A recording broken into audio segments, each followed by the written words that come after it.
I've got our electric line buried, so I showed you last time, comes right down that hill. You should be able to barely see kind of some roughed up dirt where I've filled in the ditch and kicked dirt back over it. I say kicked, I used a track hoe.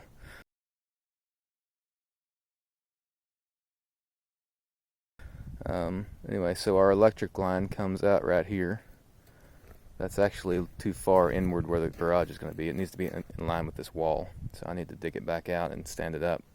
But it should be laid and ready to hook up at the pole there, and then put a temporary breaker box on this so we can actually start plugging in power tools and whatnot around here instead of having to use this welder / generator.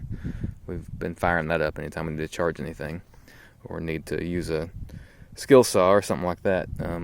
So I need to get that put together soon so we can get rid of that welder trailer. Alright, at this point we have all of the forms up, so everything is formed up around the edges.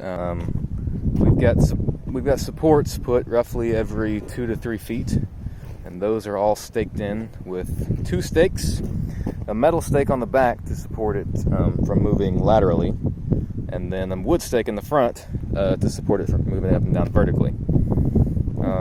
So we've done this for the whole perimeter and then gone back and backfilled with dirt so that no concrete can come up underneath those forms.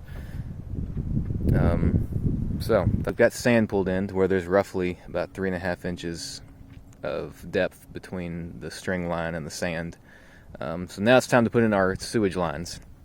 So we're starting in the utility room. This line right here is going to be right underneath, directly underneath the wall that separates the utility room from the kitchen. So we've got this end, it's going to come up and let the washer drain. That is a vent pipe. So plumbing standards say that you've got to have air vents within certain distances from wherever your drains are. Without that, your drains don't drain properly. They kind of just glug, glug, glug instead of draining smoothly. So this air vent will make both of these drain properly and fully. So we've also got a floor drain in the utility room. I don't know that we'll ever need that. It may be more trouble than it's worth, but I thought I'd go ahead and add it while we were here. Coming over here, this line comes up to the other wall of the utility room. This is where we're going to have a sink and another vent, and then that is the toilet that you see stuffed up in the very back over here. That goes into our guest bathroom, powder room, I don't know, whatever you want to call it. Not powder room, guest bath. So that's what we got so far. This is all graded to where it drains gently downhill.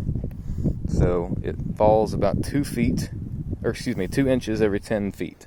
So from there to there is right at 10 feet. And so that is about 2 inches higher than that. So as we go down towards where it exits the house, it's going to keep on going downhill to where we'll be dug in quite a bit by the time we get to that other end. So that's what I'm working on currently. This is a couple day project, so this will be going for a little while.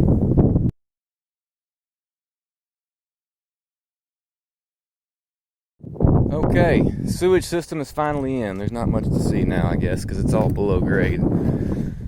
This is the deepest part.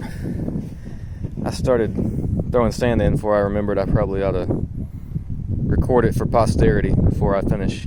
Anyway, we just put in a 45-degree drop right here. So there's our main line going out to the septic. Right there's 2 45s, a 9-inch piece in between. That's what gets it down to the proper level.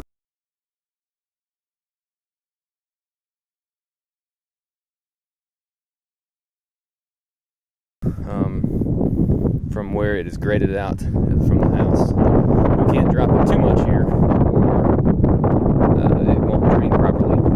So this is the way you get it down to a lower level. So that connects up to the rest of the house. It comes off the T right there. there comes off to where the girls' bathroom sink is going to be. That's that little PCC sticking up here. Down through the middle of the floor. Here is shower, toilet, and a vent. It's going to be in the wall. So to connect it up to the rest of the house, it continues on to a Y here, which goes up to the master bath. We've got toilet, sink, and a vent, as well as another vent, tub, shower. And then that continues on to the kitchen and utility room that I showed you earlier. So the sewage is all graded correctly. It's all sloping at 1/4 to 1/8 of an inch per foot, with the highest point being, you know, that corner up there, probably that toilet up there, on the very far northwest side there. And then it slopes down again 1/8 to 1/4 of an inch every foot until we get down here. So by the time we got here, we were digging. Anyway, so here it is. It's time now to cover it up, put dirt over all of it, because we have rain coming any time now, and the rain will tamp it down and make sure everything is good and consolidated. Okay, in case it wasn't clear from me waving the phone around everywhere, here's a map of our plumbing system. On the left is the kitchen and utility room. On the right are the master bedroom and the top half, and the kids area in the bottom half. Those brown lines are our plumbing layout. So the pipes I was showing you should follow the path of those, and it exits down to the south underneath the kids area.